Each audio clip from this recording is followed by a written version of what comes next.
everybody. Welcome to the first Kirin Comics podcast. My name is McKay Wadsworth, and I'm Kristin Tingey. Kristin Tingey, there we go. And she is our amazing artist with us in the studio. Wow, this has taken so long to make, probably too long, but to be honest, we were just having the funnest time doing school, work, and the comics. So we're really happy to be here via Skype on the World Wide Web, and we're just super happy to be with you guys. Kristin, how are you doing? Doing good. It's super toasty here in Utah, isn't it? It's really hot. I'm staying in the AC. My dad's AC hasn't been working for years, and so I kind of moved my stuff over to my mom's. And you're used to the humid temperatures. Yep.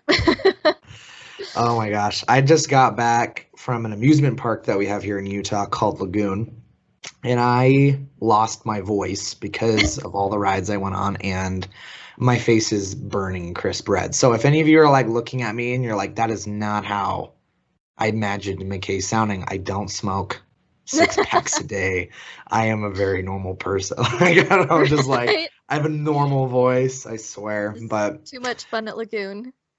Oh my gosh, there's some crazy rides there. I'll tell you what, my wife and I, we realized how old we were when we were going on those rides. We're like, oh my gosh, this is so hard. Our stomachs after, we're like, we should not have had that churro right before. So our bodies are getting old.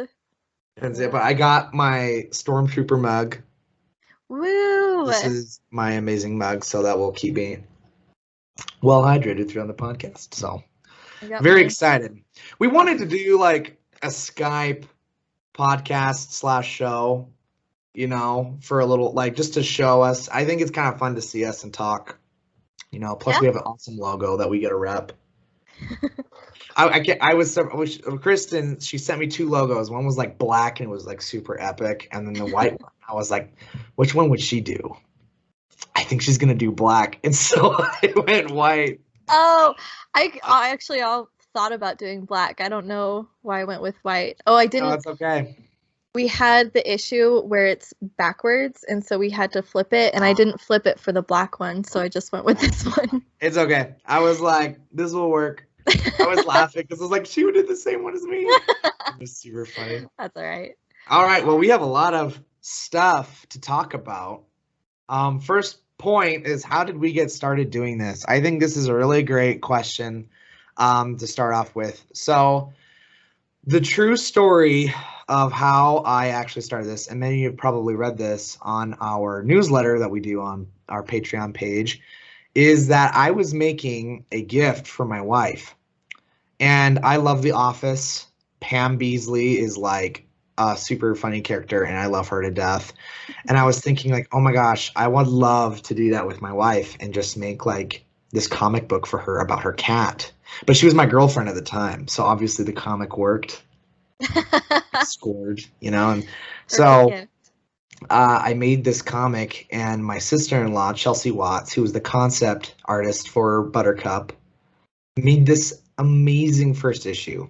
And I was like, holy cow, I have got to make this, I gotta move this forward. And so I decided to talk to her about developing it. She has 2 kids. It was really hard for her at the time. She teaches a lot, so I was just like, this isn't gonna work. And we both decided that we should get another artist, and so we found Kristin. Me. And Kristin is the one and only that decided to make the final issue, and so she took the concept to the final revision to what you know now, and she scored doing it. She did so good. Thanks. And thanks. But Kristin, how did that work out for you, taking the concept to what Buttercup is now? How did that work out for you? Was that super hard? Was that stressful? Yeah.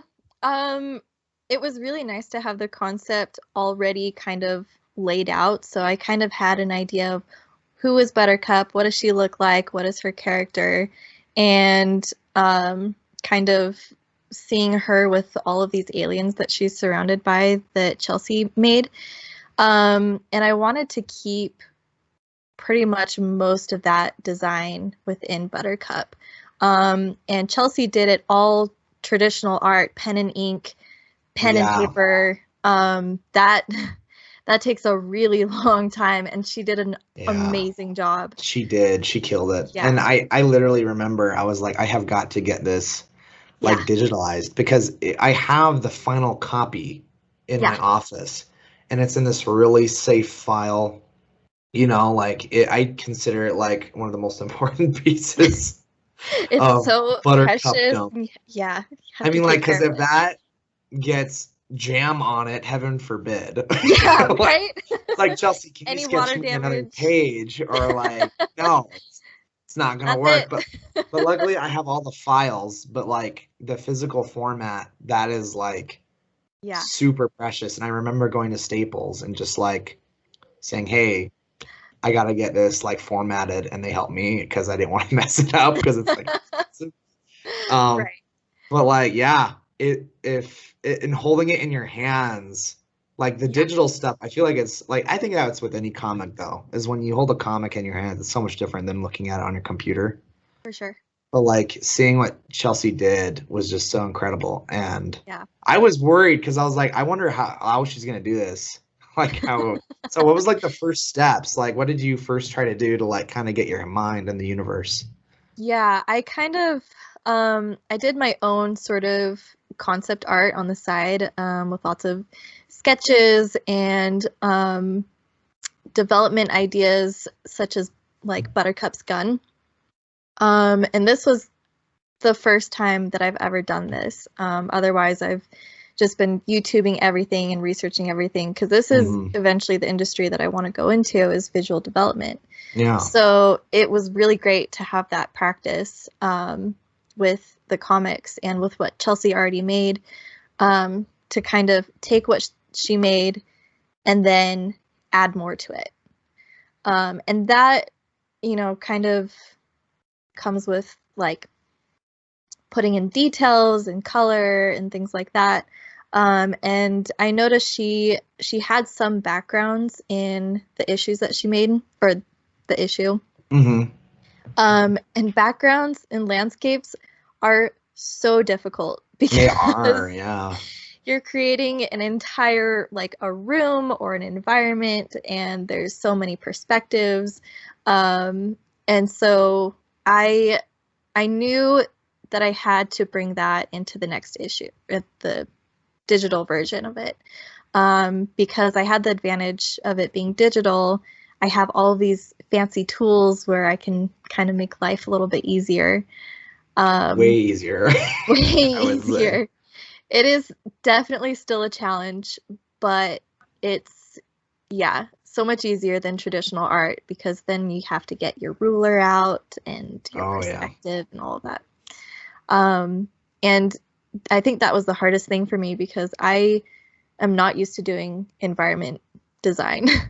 I mostly do like characters or objects. So that was a good challenge for me, and I learned a lot. And I've kind of noticed as we've gone through the issue that the environments get a little bit better, a little bit more refined. I think it was kind of fun to see that, because like, as a person being there firsthand, just like getting your text and like showing me images and us discussing, it was so fun. Like, I think the moment I realized where like you had it down was the city of Archulus Station. And Archulus Station. And I was just like blown away. Like that one single page, I think everyone can agree, is just like phenomenal. Like it's so like you go from the station and it's a little like, I mean, it is like a landing bay is a little bit more secluded, you know, and then we transfer over to the city and the walkways. I was like, oh yeah, this is starting to come together. I think you saw it too. I remember like the page when we were doing the Arculus like market, and the little kid like reaching for the weird alien food or toy, and I was like, this feels like a breathing universe, and that was really cool. And I think we both were agreeing like that was one of our favorite pages. Yeah, absolutely. I was a little bit upset towards the end because I realized I loved all of the environments and the pages after the cityscape. And so I wanted to go back and remake some of the first pages just to kind of tie them together a little bit better. Yeah. But it's okay. They still have their charm. And it They makes sense do. because it's a little bit more quiet and Of isolating. course, yeah, and it's kind of fun because like you go from this dinky little landing bay, Yeah. and then it transfers into the vibrant city that is Arcula Station. Yeah. But yeah, I mean we've talked a lot about like development during the final issue. Yeah. We had a bit of a rush because I mean we were in school and we Finals. promised everybody like we were gonna have this done in July. And we hit so many roadblocks. Like not just like physical issues. We found out Kablam was a kabloomy. I mean, it's still gonna work. Our comicsology stuff is still being processed, but even like with development, I mean, we had some stuff. Like it was crazy, wasn't it? Yeah, it was crazy.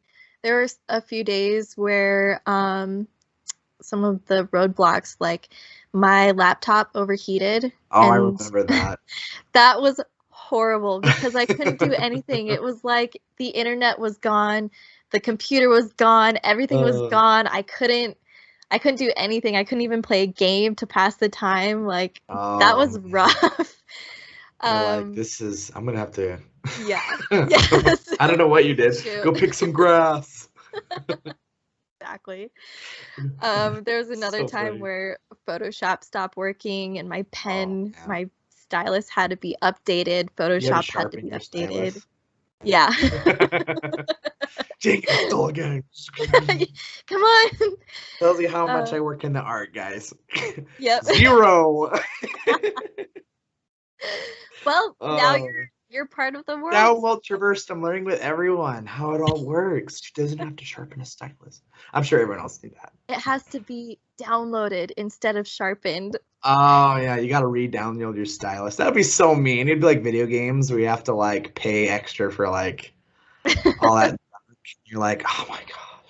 I don't want to. We don't want to give Adobe any ideas, right? No, yeah, right. Do not. 40 cents for sharpen? Like, screw you. No. That would be horrible. That would be terrible. But yeah, it was really stressful.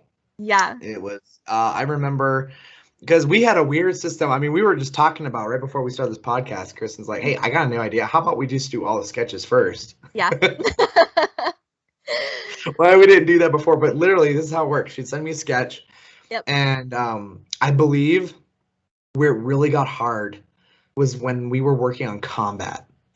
And that was hard because we were just back and forth like, okay, what's going to work here? Some proportions didn't work. Some, like and we were just talking about what would be super cool.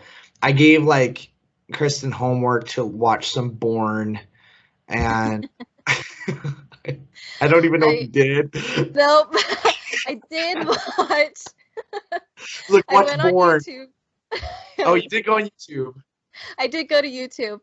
I researched what is that blade that she has? What is that called? A Kirin or something like that? Yeah, or something like that. I researched that blade and hand-on-hand combat with that blade.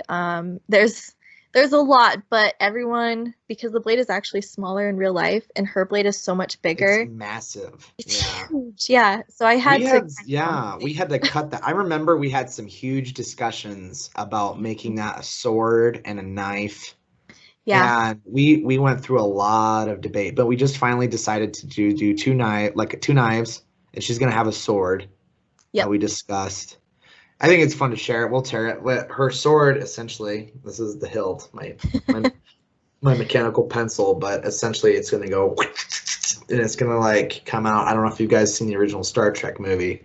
Not the original, but like the one with Chris Pine. Yeah. Do you remember the scene? And he's falling down the drill. Yeah. And what's his face? I don't even remember. It tells you how much I know about Star Trek. But like he has a sword and he flicks it and it just comes out. I was like, oh, that's such a cool idea. And so we're gonna put that with Buttercup. Oh, yeah. That's also kind of like what's that new movie that Disney just released with the dragon? Rhea. Rhea. Yeah, there's Yeah. a sword in there that kind of does that same Oh thing. yeah. I Yeah. remember that. Yeah, that was Yeah. a super cool sword. It's basically the idea Yep. that we were going with.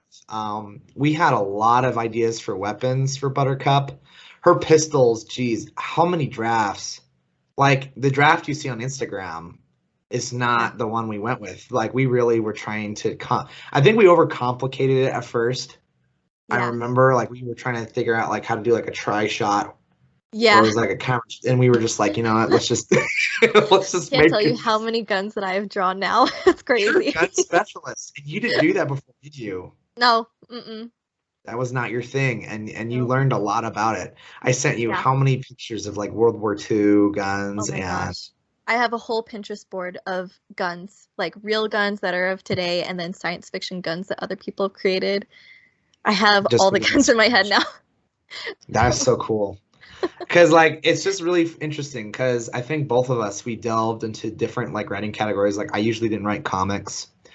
But I figured out a format that worked, and then writing it for you, and then you having to read that. Was that hard to do, like reading the script and transferring that?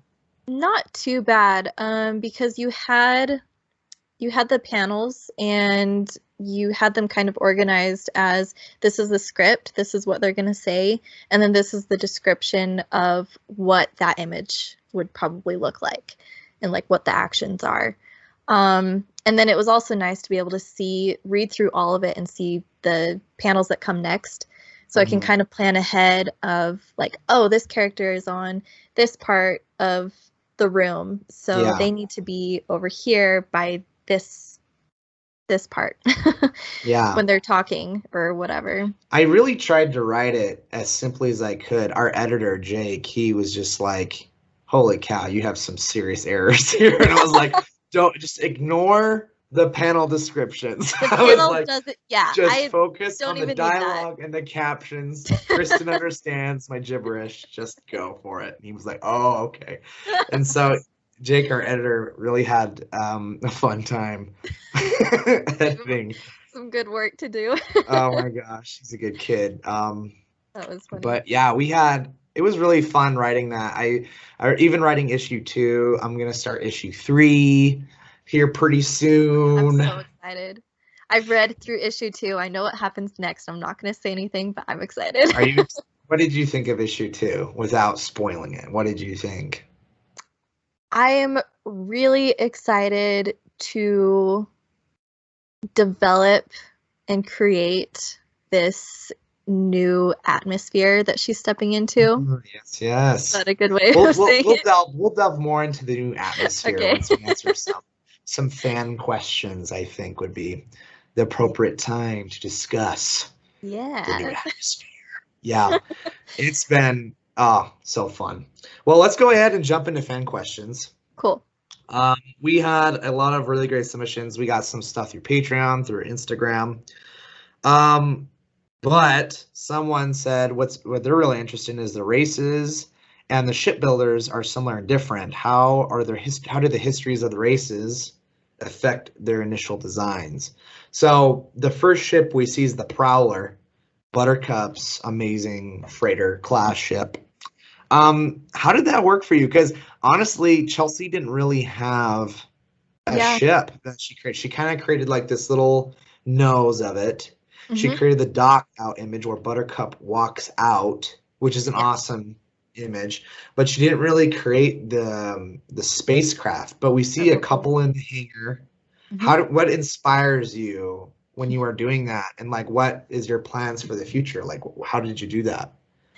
So the ship creation, we had a lot of sketches, and I was sort of playing with sort of the idea of, okay, do we want this to be more realistic or do we want it to be more playful and cartoony? Yeah. And I think that was because that was one of the first things that we were kind of designing. And then I started off with thinking about, okay, what do cats live in? Like, what are the cat trees? What are A cat tower like ship.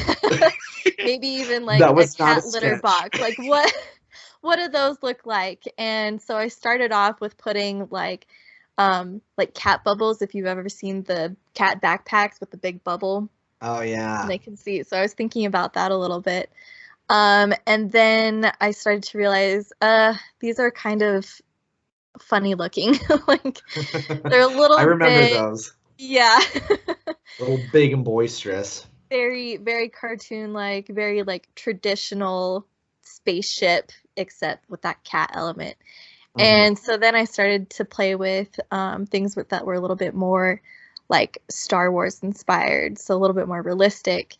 And I was thinking about the aerodynamics of it because I wanted it to be like if we made a 3D model, for example, or if we put it in a movie or like a short film, I want it to look like it can be fast because she's a bounty hunter and she's a cat, and so they're kind of they're really sneaky, they can be really fast, they can be slow, they can make sharp turns.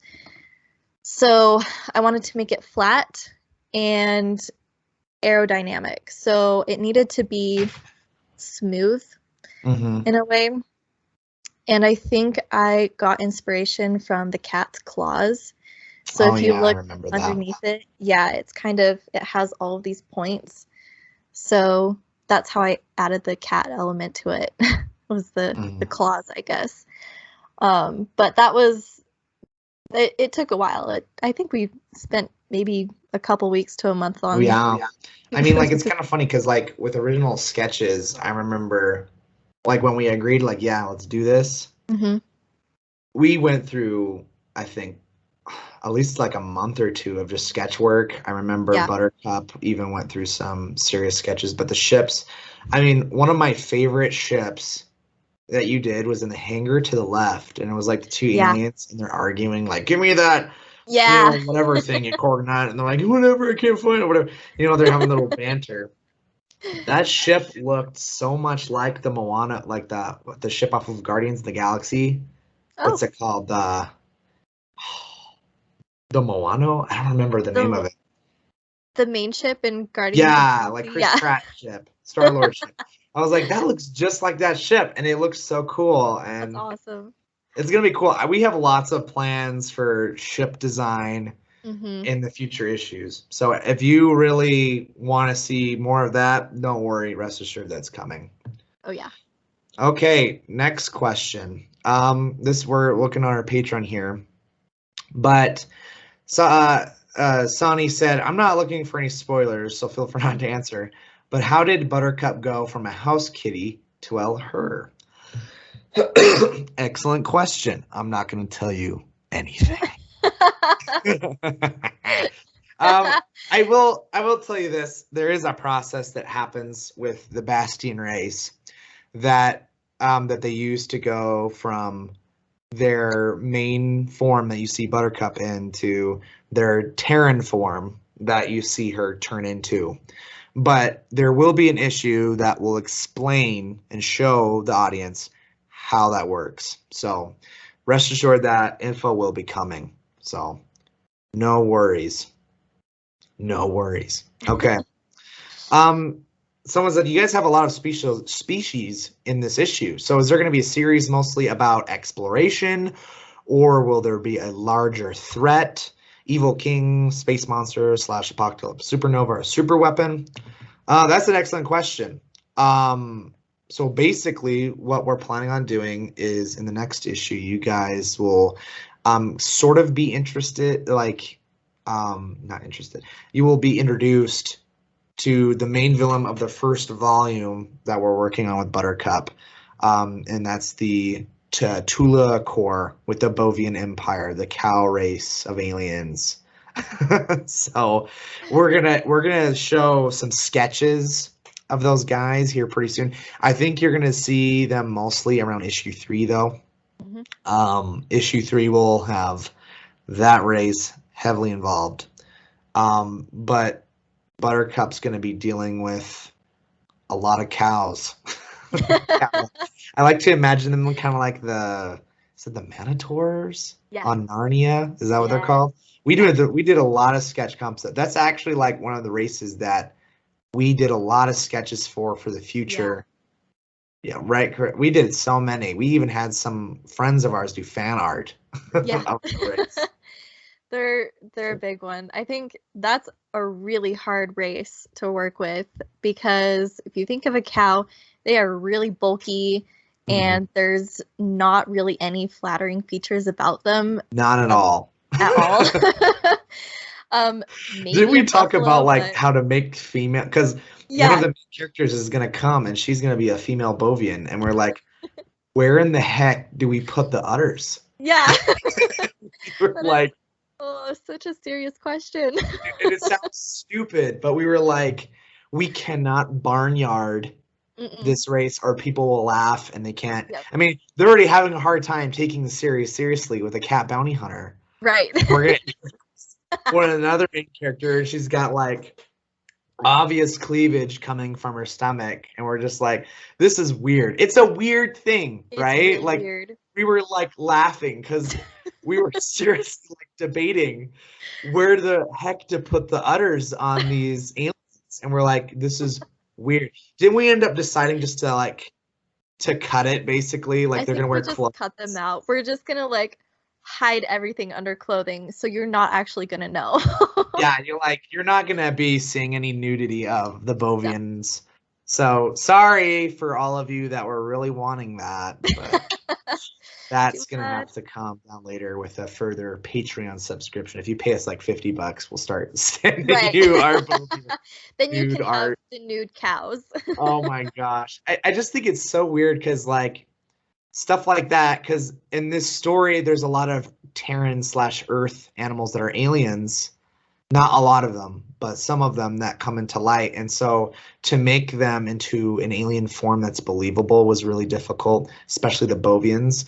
Like, I mean, we had a lot of inspiration from Halo with like the elites. I showed Kristin. You didn't play a lot of Halo, have you?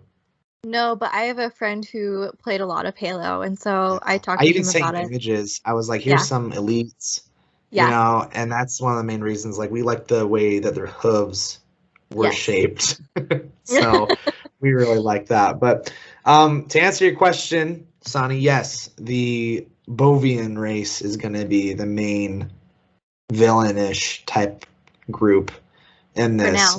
For now. There will be market threats to come. Buttercup will have many foes to deal with. There's going to be like, it's really episodic, like The Mandalorian. Like there'll be some issues where, you know, a rival bounty hunter will come in and try to take cargo. I mean, like stuff like that. So for all of you that are like, okay, how plot line streamline, it's going to have a main plot, obviously. But along the way, Buttercup and her future crew will have many issues along the way. So like side quests. Side quests. Everyone likes them. They give experience. Okay. The next question. Will we see any more of Buttercup's kind? If we do, will they be few and far between? Kristin, why don't you answer that question? Oh boy. And go ahead. You can tell. Okay. Short answer, yes. Yes. Yes. In the next issue, actually. So if the atmosphere. Yeah, for all of you that were like, holy cow, look at that cover on issue 2. Where's that? That's Buttercup's homeworld, Katika. No, really original. Came up with that myself. Good job. Thank you. Thank you. Oh, goodness. But yeah. But yeah, there's going to be more kitties that we can meet. There will be, so I'll tell you this, guys, you're going to see a lot of the Bastions in issue 2, but you're not going to see them like Buttercup in a sense. You're going to see like a lot of normal civilian type, you know, Bastions. You're going to see political leaders. You're going to see stuff like that. Katika, I'm going to give you some deep lore here. So, Yes. Buttercup's race, the majority of them were on Earth when Earth was destroyed. So they are a very near to extinct species. They're endangered very much. Like Zal, he was saying that in issue 2. He's like, your kind's almost gone. We don't see much of you guys. And so Zal is also very aware. Like, everyone knows that the Bastions got shafted with the human race and almost are gone. So basically, Buttercup's race is endangered. So there's like 45 something thousand. I don't remember the original number in the script. But I mirrored that number off of the main survivors off of Battlestar Galactica because I really love that show. And 45-ish thousand is how much, give or take, that remains with the human race as they're leaving Galactica. So just a little fun fact. I mirrored that almost identically. So you're wondering, like, where the heck did he get that number? That's where I got it. But their race is very much almost extinct. So Buttercup, yeah, and Buttercup is one of the last of what we call the plagues, which are ancient warriors gifted by one of their ancient leaders called Sekhmet, that are bound to protect the humans and the Bastion race. That is her duty. And she also, they're also trusted to fight an ancient enemy. Dun dun dun. And geez, we're getting so deep here, but like, it's not the cows. Yeah.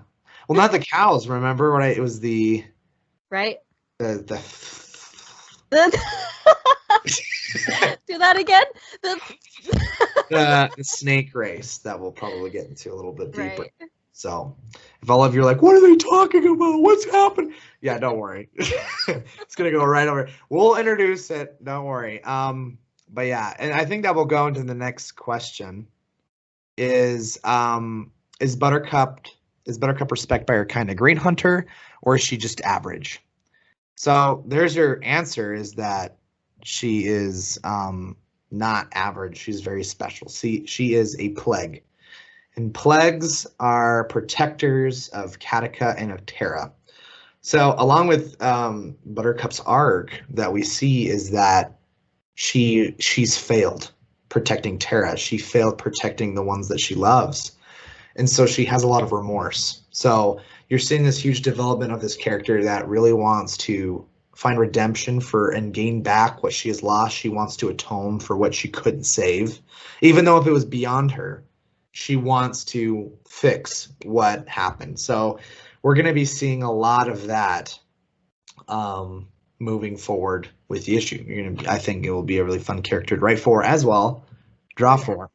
Oh yeah, for sure. Fun. This is a little bit off topic. Now we're talking about other things within the current comics community. What can you tell us about the new upcoming web series? So Lizzie is currently working on that. I've shown Kristin a little bit of the concept art. Lizzie is neck deep into that. She is a phenomenal artist. My wife knows Lizzie very well. They were friends in high school, and we were just mutual Facebook friends, and she was doing some art online on Facebook, and I was like, holy cow. We'd been looking for a webtoons artist for some time, and I talked to Kristin about it, and we got her on board right away. But she is currently working on a series called The Paranormal Pioneers. And I'm so excited. it's so funny. And essentially, it's about this group of young investigators who are trying to be like ghost hunters. And they kind of just like have their own little shenanigans with the ghosts. Like the first issue involves them like trying to find a specter of some sort, and they end up finding that the specter wants to play Battleship with them. Or something, like just ghosts are bored. Yeah, they're like, dude, and they use the spirit box. And it's like Battleship, and they're like, I think I want to play Battleship. Like it's really fun to write. I really enjoyed writing it.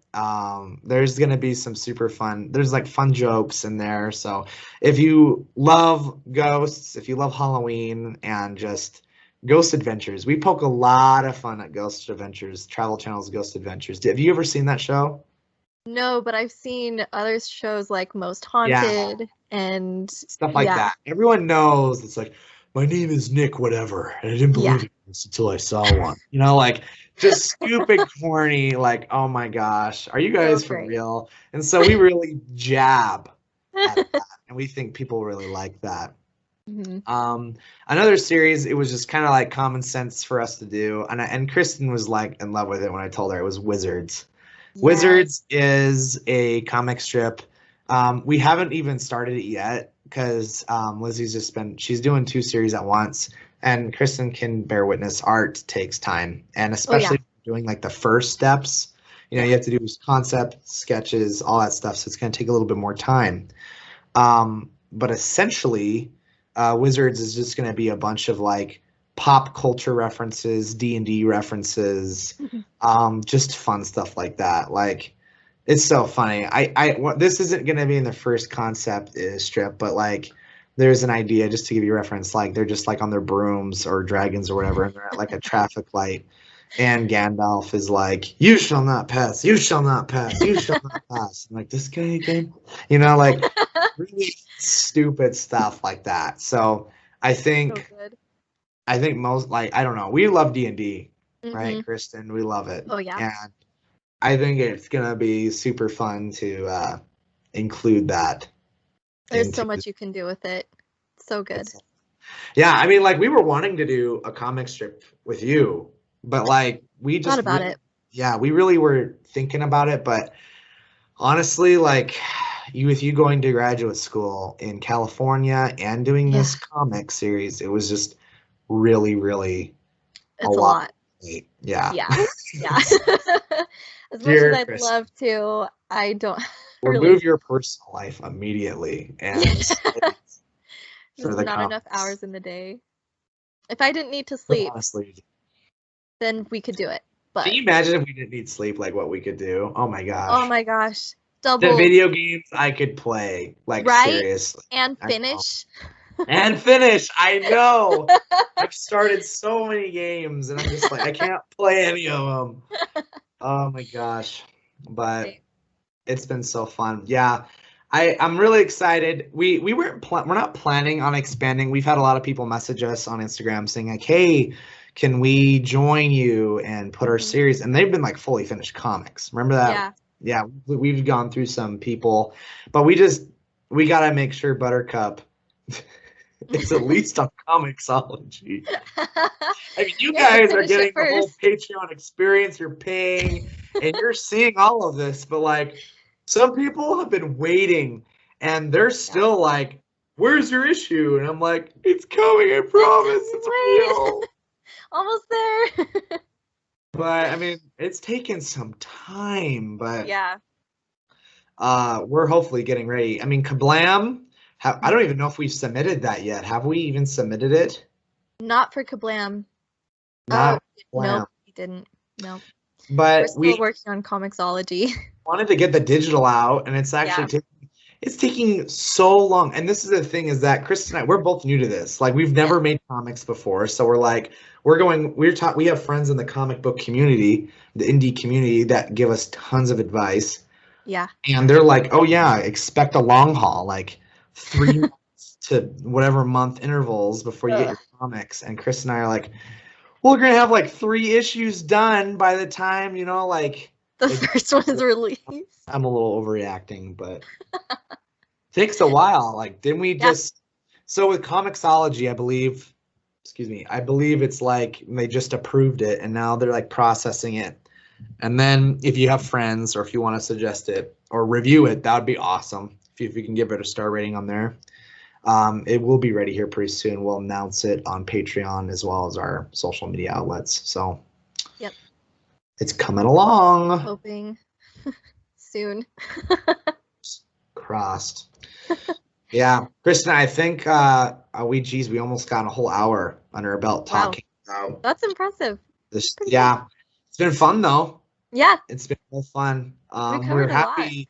Yeah, we love you guys. We really do. We can't appreciate, like, I don't know how many times we said thank you in our newsletters, but we really mean it, because you're able to support us and help us get through this project. And we can tell a lot of you have a lot of love for it, just as much as we do. We honestly love hearing feedback. We love hearing comments. We're making this for you guys, and to hear that, it's just so awesome, isn't it?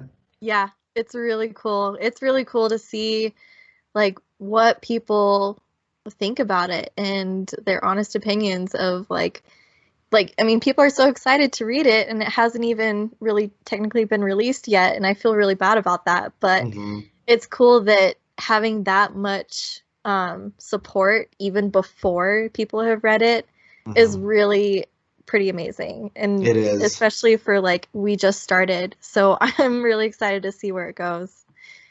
Yeah, it's going to be super awesome. We have so many issues Chris and I have talked about, and Kristin's even like, I'm so excited, and I'm excited. And we have even other comic book series that we plan on doing after the first volume of Buttercup's finished. We'll be like to be continued on that, and then we'll start another series, and we'll come back to Buttercup. I mean, at least that's what we talked about for right now. But we honestly love you guys, and we thank you. This is your first episode of a Kirin Comics video podcast. Yeah. But thank you guys for listening. Thank you. We'll see you guys later. Have a good one.